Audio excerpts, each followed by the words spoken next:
Estuve pensando, esta es una frase que siempre tengo presente, ¿no? El estuve pensando, porque la gente para la oreja cuando vos decís estuve pensando, porque está por venir algo, ¿no? Es como una anunciación.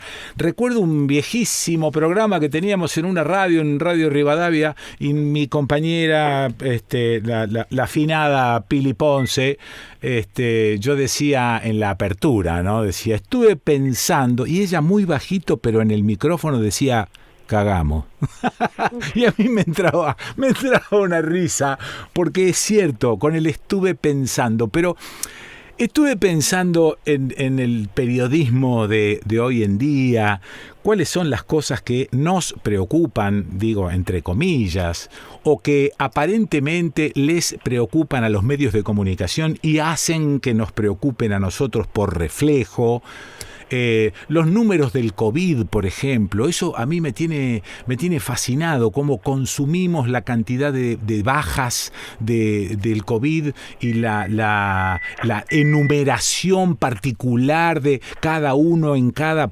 Es una cosa que la verdad es que no lo entiendo muy bien. Pero bueno, es una de las preocupaciones, insisto, entre comillas, del periodismo de hoy en día. También está el precio del dólar, ¿no? Es decir, nadie tiene un mango, viejo Gómez, pero están todos preocupados por el precio del dólar, si sube el blue, si no sube el blue, las elecciones en Estados Unidos, Trump, si es un desgraciado, una basura, o si es un tipo que finge un poco, pero está llevando a... ¿Viste? Nada, ¿no? El rebrote del COVID en Europa, que nos tiene sumamente preocupados, básicamente porque puede haber un rebrote acá si es que salimos del brote.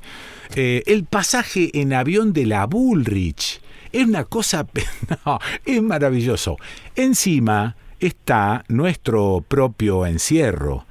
Están aquellas cosas que estamos sufriendo todos los que estamos encerrados. Insisto con esto, hay gente que está como yo encerrada más cómodamente y gente que está encerrada muy pero muy mal, ¿no? Insisto con esto, que no es lo mismo un encierro con las cosas que yo poseo, con el privilegio que tengo en esta vida, que el resto de la población que en su mayoría está bajo el nivel de la pobreza, con carencias, etcétera. Dentro de esta cuestión que charlábamos con Leda también, por ahí aparece el tema de los pibes, ¿no? Ya no digo convención del niño, digo el tema de los pibes. ¿Nos estaremos ocupando de los pibes, del encierro? ¿Le importará a los pibes el pasaje de avión de la Bullrich? ¿O el precio del dólar o el número de muertos por COVID?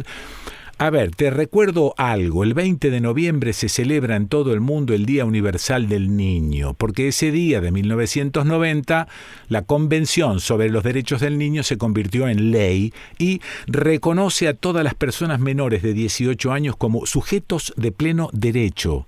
Ya te lo conté, pero no quiero que lo olvidemos. Son más de 50 artículos que protegen a niños, niñas, adolescentes de sus derechos, ¿no? Derecho a aprender, a tener un nombre, a decir lo que piensan. A decir lo que piensan. Derecho a jugar, a tener una vivienda, a ser bien tratados, a conocer su identidad, incluyendo identidad biológica. Desde este año tenemos, por fin, porque estuvo largo el tema, nombrada a la responsable de la Defensoría Nacional de Niñas, Niños y Adolescentes. Marisa Graham es la defensora nacional del niño, niña y adolescente. Además es ex titular del Consejo del Menor y la Familia, ex directora de Niñez Adolescencia del Gobierno de la Ciudad de Buenos Aires. Es abogada y lo más importante es amiga. Marisa, ¿estás ahí? Sí, ¿qué tal? ¿Cómo estás, Quique? ¿Cómo va? Bueno, después de esta introducción que iba y venía, yo no quiero imaginarme las dificultades de armar una nueva defensoría en medio de este pandemonium. Vos me contarás. Bueno, a ver, fue un año difícil, un año complejo, ¿no? Sí.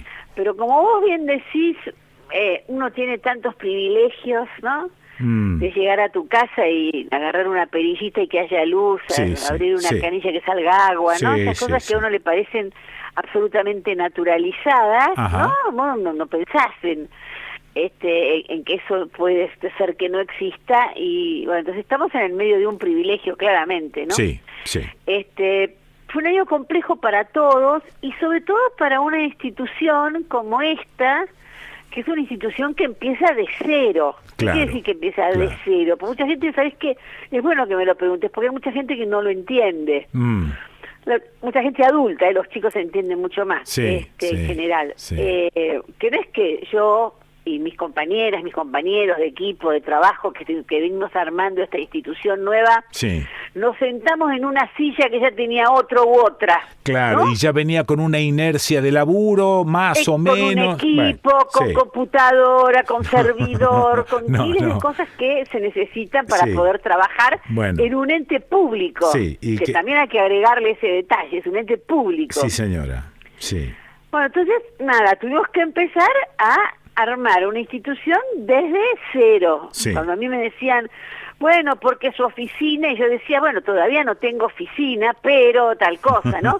Bueno, pero en la página, ¿qué página web tienen ustedes? No la estamos haciendo. Y yo decía, no, yo no tengo página web. Pero además no solo no tenemos página web, sino que aprendí, yo que soy abogada, todo lo complejo que es tener una página web. Sí, sin duda. ¿No? Que te imaginas que para mí todas esas cosas, como son medio mágicas, a mí yo tengo un técnico que me explica que estamos haciendo un convenio con ARSAT, y que entonces ARSAT nos baja para que nosotros tengamos una página web. Todos esos pasos, que son pasos administrativos, burocráticos. Está bien, pero discúlpame que te interrumpa. Sí, por favor. No digo, aunque seas mi amiga, debo preguntarte, ¿y por qué esto no lo empezaste antes, si ya sabías y venías con toda una trayectoria de que iba a aparecer la Defensoría, estuviste en un concurso, sacaste el primer puesto, digamos, por decirlo groseramente, en ese concurso, pero ese concurso ya lleva 1 año y medio, 2 años. No, yo fui nombrada para empezar a hacer todo esto, es decir, tener un papelito que me permitiera... No, bueno, eso ya lo sé, pero esto fue el 28 de febrero. Está bien, pero yo estoy preguntando otra cosa, venimos hablando... ¿Por qué no se hace antes? No, claro, ¿por qué no lo hiciste vos antes? Yo, ¿por qué no lo hice antes? Porque no tenía título para hacerlo. Pero no se necesita un título para investigar qué cosas no tenés. No, te necesita un título para investigar, tener todo lo que no sabés que no tenés. Sí. No, está bien. Si no lo podés hacer. No, sí, está bien. Y menos en una actividad pública. Claro, además, cosas que también hay que explicar, digamos. Después entramos de lleno en las cosas más que nos preocupan de verdad, que son el tema de los pibes, y las condiciones, y la pobreza, y la pandemia, y el encierro, ¿no? Sí. Pero hay que entender también que en un ente público, como yo manejo recursos públicos, lo cual no es menor desde el punto de vista de la responsabilidad, y está bueno que los chicos lo sepan también, ¿no? Claro. Las chicas. No solo no es menor, sino que es mayor. Que lo aprendan, claro. Cuando uno utiliza recursos públicos, no es como una empresa privada o como vos en tu casa que tenés tu computadora, se te terminó el tóner y entonces vas y compras tóner en la librería de la esquina. Ok. O compras papel, entonces yo comprar 400 resmas de papel, vas a una librería y compras. No, hay procesos administrativos transparentes para que todo el mundo, y públicos además, que todo el mundo sepa cómo se usa y bien usa ese fondo público, que son los dineros del Estado, del pueblo, que maneja el Estado. Ahora voy entendiendo, y también esos procesos se ralentizan con una situación como la que vivimos. Claro, porque imagínate que los primeros meses yo no tenía ni interlocutores con los quienes hacer esto. Sí. Porque con razón, porque también es cierto, con razón, los empleados de X dependencia no estaban yendo a trabajar. Claro. Okay. Porque estaban, solo salían los esenciales, etcétera. Situación excepcional. Esas dificultades que atravesamos, que son ciertas, que son así, te diré que aún en esta situación hemos logrado, por un equipo que en general cuando uno se dedica a estos temas, al tema de los derechos de los más vulnerables, en particular en este caso de los más chiquitos, de las más chiquitas. Sí. Primero, no hay gente que tenga, salvo algunos, bueno, pero no hay gente que tenga idea de hacerse millonario con esto, claramente. Me queda claro. Y hay gente que tiene mucha convicción, mucha mística, mucho empuje. Entonces, aún en esta situación, hemos hecho en tiempo récord cuestiones administrativas y burocráticas sí. que aún sin pandemia hubiesen tardado un montón de tiempo. La verdad que no me puedo quejar de eso, le hemos metido mucho y además he encontrado en las distintas dependencias, tanto de las cámaras, de diputados, de senadores, como en el Ejecutivo, sí. un interés, por esto que vos decías, ¿no? Bueno, tardó tanto tiempo, es inicial, vamos a meterle, vamos a ayudar para que la Defensoría salga más rápido que otras cosas. Te doy un ejemplo clarísimo. Sí. Tema presupuesto. Yo tenía que pedir un presupuesto para el año que viene, ¿no? Para el 2021. Sí. Todo el mundo, eso está en la tapa del libro de presupuesto, vos pedís 100, en general te dan el 20% menos. Correcto. Porque uno siempre pide un poco más, bueno, es la típica, ¿no? Sí, sí, sí. Bueno, yo tengo en el presupuesto y me aprobaron en el presupuesto exactamente lo que pedí. Ajá, mira. ¿Por qué? Porque hubo, incluso el ministro de Economía con el cual me reuní, no por esto, sino por el tema de los chicos, pero hubo como un acompañamiento y un entendimiento de que es algo fundacional, sí. Y que esta gente, estos colegas, estos compañeros, compañeras, necesitan hasta comprar las sillas, las mesas, los escritorios, y teléfono. Marisa, debe haber funcionado también una pequeña culpita, ¿no? Porque no nos estamos ocupando mucho de los pibes. La verdad entonces que cuando aparece esto, aparece la Defensoría justamente de los pibes, entonces es como lavar una culpita, darte una mano también. Exactamente, y además la culpita de los 14 años. No, claro. Eso ya está, no, bueno, ya está. pagamos 14 años, vamos Ahí me queda claro. Ahí y me es queda inicial, claro. y además hay toda una cuestión del equipamiento. Sí, Yo necesito equipamiento. Sí, pero más allá de todo eso, te digo, hay algunas cuestiones que son preocupantes y hay otras cuestiones que son, yo te diría, para parar la oreja y prestar atención y tener alguna esperanza. Vamos, ¿no? a los pibes y a las preocupantes. Eso. A ver, las preocupantes son, por supuesto, el empobrecimiento en pandemia. Ya veníamos con un empobrecimiento grave y la pandemia profundizó. Absolutamente. Claramente. No importa si es el 56 o el 60, es un montón. Es un montón, sí, ya está. Es un montón, ¿no? Es más de yo veo algunas consultoras o organismos que se pelean si es el 56, 66.3 o el 55,8. Le digo, por favor, es muchísimo más de la mitad. Sí. Por lo cual ya es una preocupación. Ya está, sí. El tema de la escuela. Ajá. Y todo el debate alrededor de la escuela, si la escuela sí, si la escuela no, que si tuvimos que abrir las escuelas, que si no las abríamos y por qué. Difícil poner a los chicos, a los niños, salvo algunos ministros de educación, etcétera, en el centro de la cuestión. Difícil fue, porque hay una cuestión que te quiero decir, esto el tema de la pandemia, ¿no? Yo creo que lo primero que hizo la humanidad como reacción y buena al principio fue guardar a los pibes y proteger a los pibes. ¿Por qué? Porque se pensó que esta pandemia, como todas las anteriores que tuvo la humanidad, lo primero que iba a hacer, se le voy a decir vulgarmente, era llevarse a los pibes. Claro. Las pandemias en general atacaban incluso a los bebés. Eso es. A las bebés, a los recién nacidos. Por lo cual hubo un reflejo de la humanidad, la gente a veces no lo entiende bien, de cuidar y de preservar a los niños. Ajá. Después empezó a ver que esta pandemia, por el contrario, afectaba a los adultos y que no afectaba tanto a los más chiquitos. Y ahí empezó un descuido también. Y ahí empezó el tema de qué hacemos con los chicos. ¿Qué hacemos con los pibes? Claro. ¿Qué hacemos con los chicos? ¿Cómo que hacemos con los chicos? Si los chicos están, si papá y mamá, familia, abuela, tío, mamá, papá, estamos en cuarentena, los niños estarán con nosotros en cuarentena, nuestros hijos, nuestras hijas estarán con nosotros.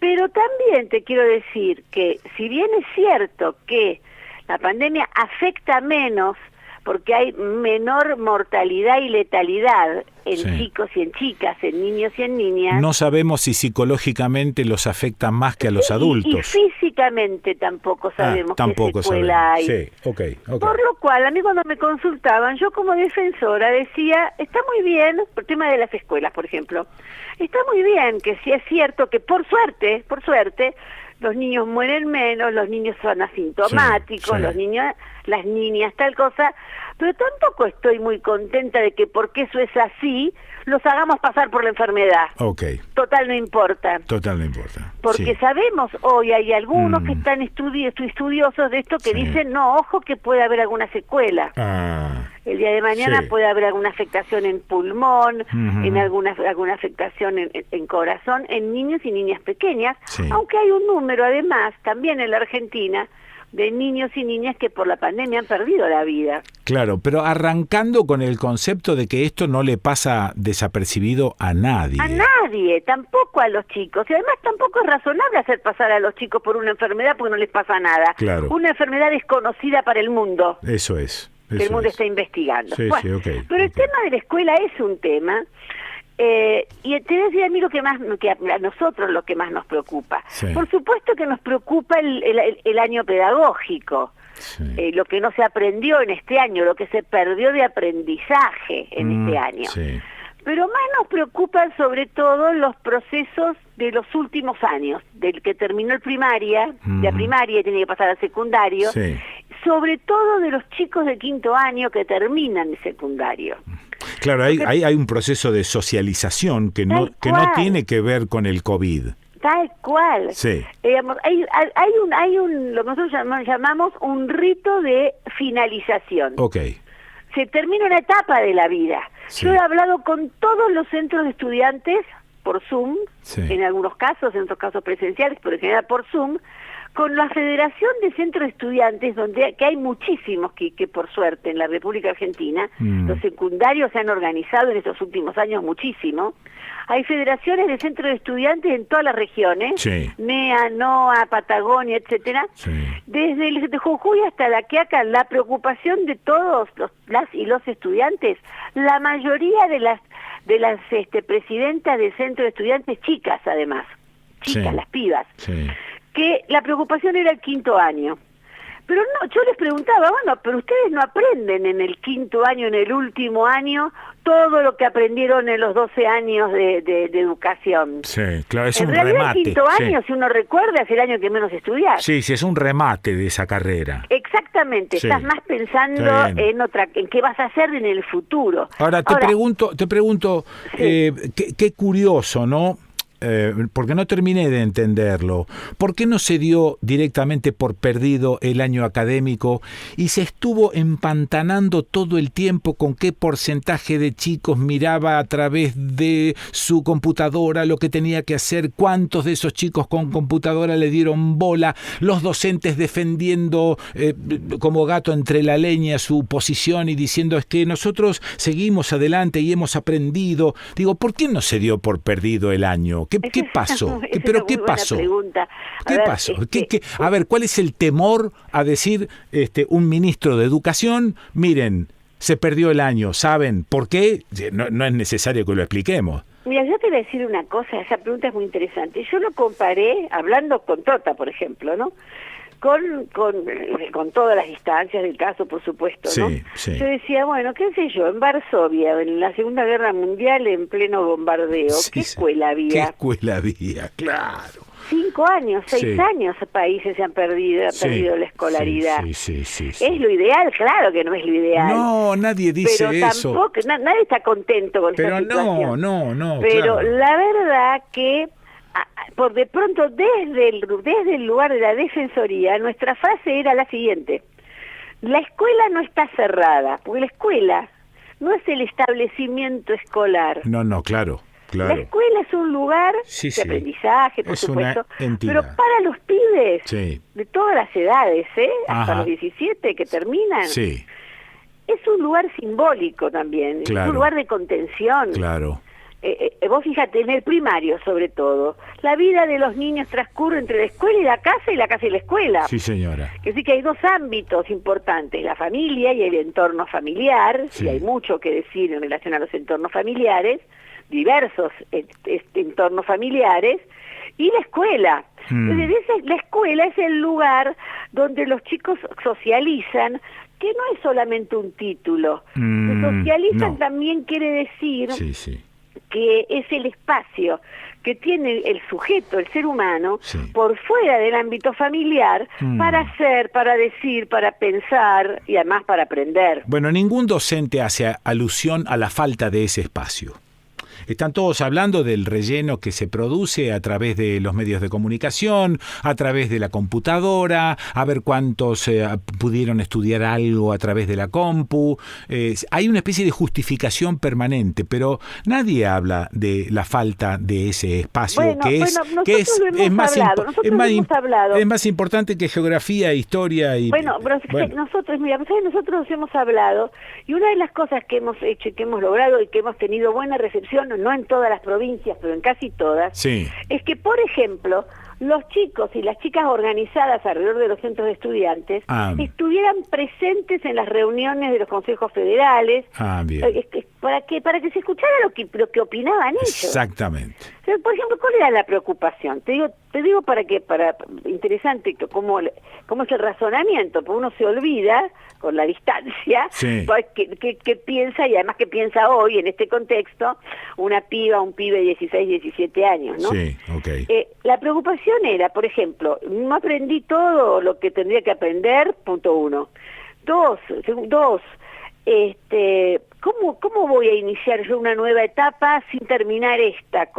Y después, la tercera preocupación, pero muy importante, no es el orden, tal vez, el que yo te estoy dando, es, nosotras sabemos que había otros compañeros o compañeras nuestras que estaban sufriendo o padeciendo alguna situación de violencia en sus casas.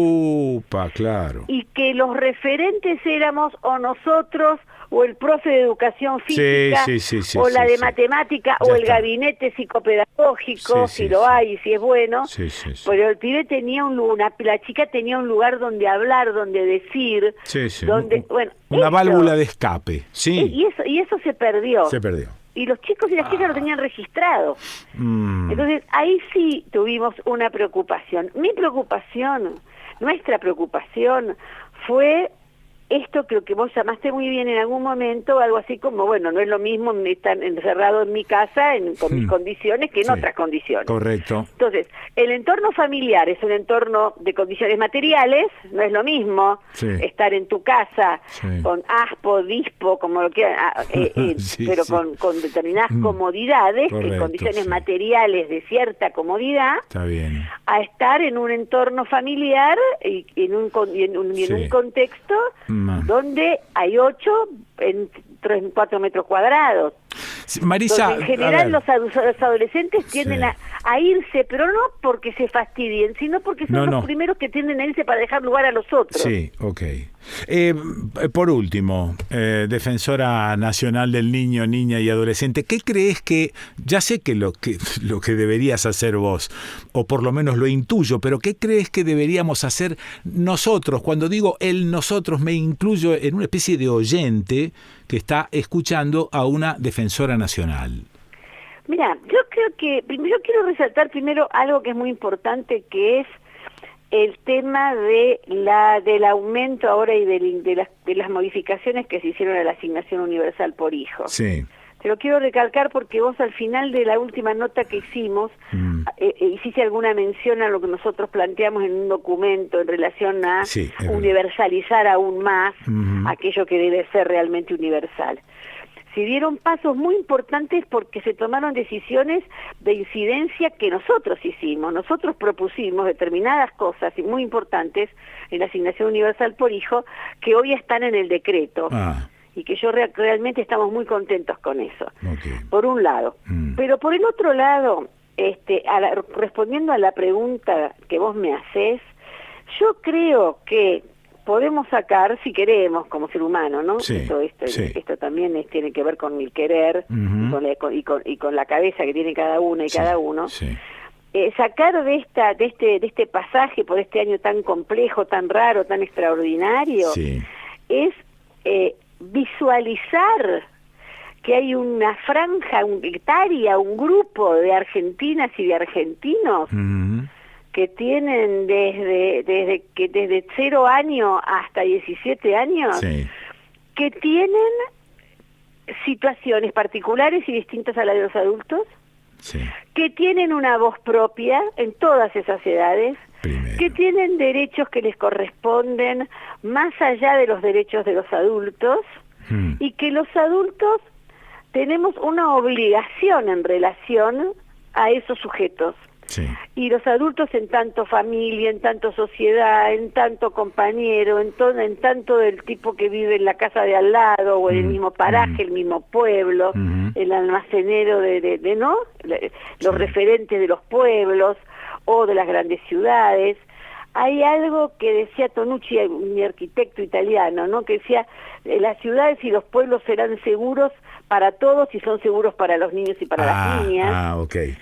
Entonces, a ver, lo que tenemos que pensar es que, a ver si por ahí aprendimos en esta etapa, de que hay ciudadanos, que quiero decir, con todo lo que eso implica, ¿no? La ciudadanía, hay ciudadanos argentinos y argentinas que tienen derechos humanos y derechos subjetivos también, iguales a los míos, aunque tengan 4 años, 7 años, 12 años o 14. Eso es, listo. Me parece que si nosotros lográramos, pensar con esto, como decías, no remarcabas, con cierto asombro, los chicos y las chicas, los niños y las niñas, porque quiero hablar de las nenas y los nenes, los más chiquitos, los gurisitos, tienen derecho a decir y a que su palabra sea tenida en cuenta. ¿Dónde? En el Parlamento, no, en el lugar donde viven. Claro. En su familia, en el club, en la escuela, en el espacio público, en el potrero, en la plaza, ¿no? Marisa, no, nada. Gracias por este ratito. No, gracias a vos. Y bueno, espero que sigas bien. Y porque es como remontar la catarata del Iguazú con un botecito, ¿no? Espero que sí. Estamos en eso. Nuestro botecito, de a poquito vamos avanzando. Abrazo grande, Marisa. Gracias a vos por todo. Chau. Bueno, le escuchaste a Marisa Graham, defensora nacional del niño, la niña y el adolescente. ¿Y dónde lo escuchaste? Aquí, en El Desconcierto.